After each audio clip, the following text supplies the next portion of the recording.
All right, so the day has finally come where we get to look at the ARES Starfighters. Just a quick little disclaimer, guys. This is the ARES Starfighter as it is currently in the PTU patch that just released.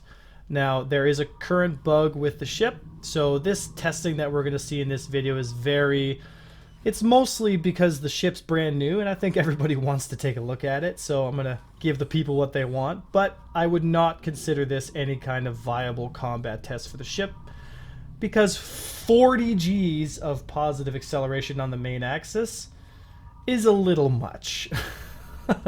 So, hopefully that gets patched out. But this should at least give you an idea of roughly where the ship would like to sit, what the role of the fighter truly is going to be, how it is actually performing currently, what I like about the ship, and what, as a avid, I guess you could say, light fighter or fighter enthusiast, am not impressed with.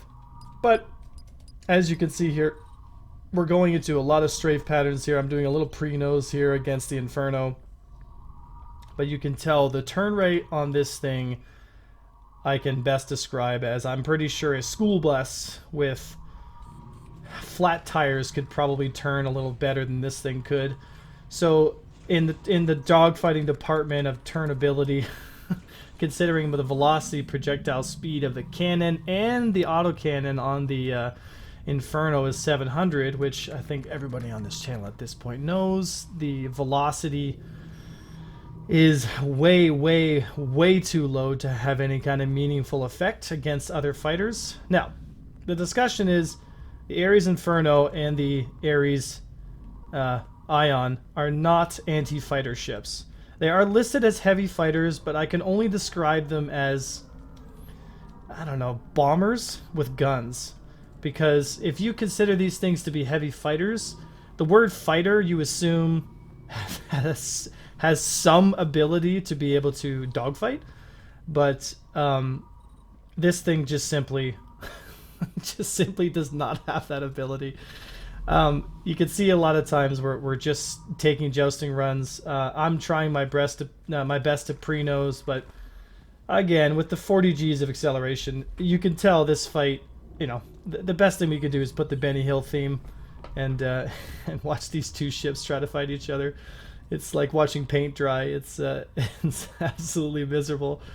But out of the two ships that I've flown, the ARES Ion, I would say, is slightly better in this category when it comes to dogfighting, only because how difficult it is to actually get your nose onto target. You know, when you finally do get a shot on somebody, it's nice to just take a shot and then move to a different position. So here I took 3 shots at him. I've already got his shields pretty much down. He's got 2 size 2 shields. There's 2 shots, 3 shots, 4 shots, 5 shots. I think one of those might have been a miss. So you could see the 2 puncture holes on the top of the ship. And now he's trying to disengage. I'm a little upset here because I thought I had the kill. So with 40 Gs of acceleration, we definitely go into a bit of a strafe pattern here. There's some desync here well in this fight, so it's just what it is. But overall, for testing, I want to talk about just the way the ship feels. And in terms of the way this thing feels, like I said, it does feel like a truck with flat tires. But the biggest problem I have is the way the nose behaves.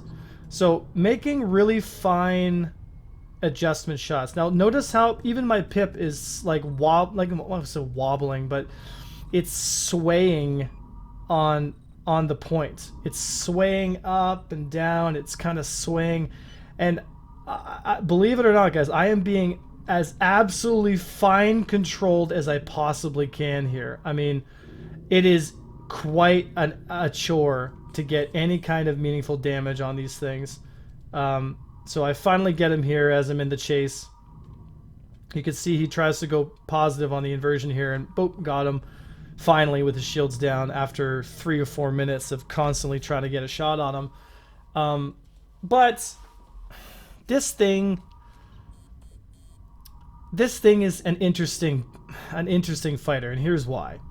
We were told the ARES Starfighter platform would be the de facto kind of heavy ship killing machine, right? You know, this kind of A-10 Warthog type ship.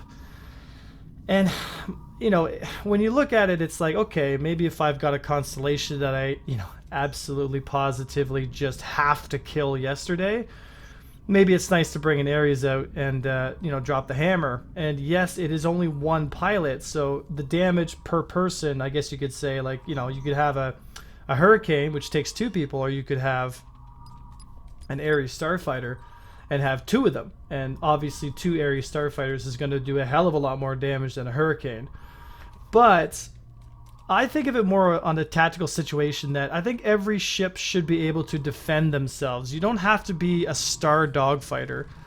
And even though, you know, as you can see here, I'm fighting a Gladius from Bray, who, you know, again, Bray's a great pilot, and I'm still able to apply some damage every once in a while. You know, on average, I'd say that it's only because A, I have 2 size 2 shields, and 2, I have 40 Gs of acceleration, which you just saw here, because there's a bug with the ship.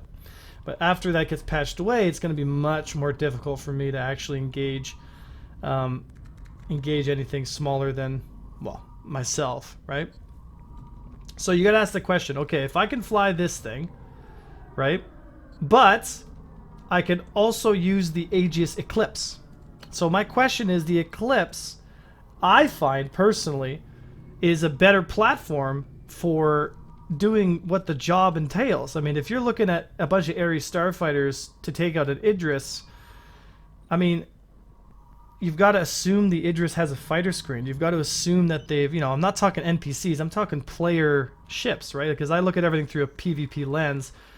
Do you really think the ARES Starfighter, with its, I guess you could say, absolutely inept ability to defend itself, will be able to stop, you know, an enemy fighter screen that just rolls up on it and murders it? So basically what'll have to happen is the ARES will have to have a constant bodyguard support from light fighters. Otherwise, it just simply won't be able to do any kind of meaningful damage. And the damage that it will apply is not going to be anywhere close to the amount of alpha damage from something like an Eclipse, because an Eclipse, as we know, you know, in its current state right now, the Eclipse can one-shot, and I mean honestly one-shot a Hammerhead, and if you've got 2 Eclipses, you can easily take out an Idris, which we did today actually. As long as you hit 4 or 5 of those torpedoes, that Idris is toasty toast, right? So all in all, guys, today's video is, we're just talking about the ship in general. I just want to get your guys' opinions on where do you think this thing should sit. For me, I see where they're trying to go with it, but it doesn't seem to make sense to me. Like, if it's not going to be able to defend itself as a fighter, you know, and it basically is going to rely on having a fighter screen, then the Eclipse does a better job. I mean, it's just got so much more heavy ordnance. So you know, I don't see where they're going with the ship in its current state, obviously, but what are your guys' thoughts? What do you think? Hopefully when they get the ship's tuning a little more in line with where it should be, we'll get a much more accurate representation, and we'll do another video on where its tuning goes from here, and if it starts to get better at being able to fight, if its velocity on its weapons go up, if its turn rate gets a bit of a buff, if it becomes a little bit less sloppy so it's more accurate.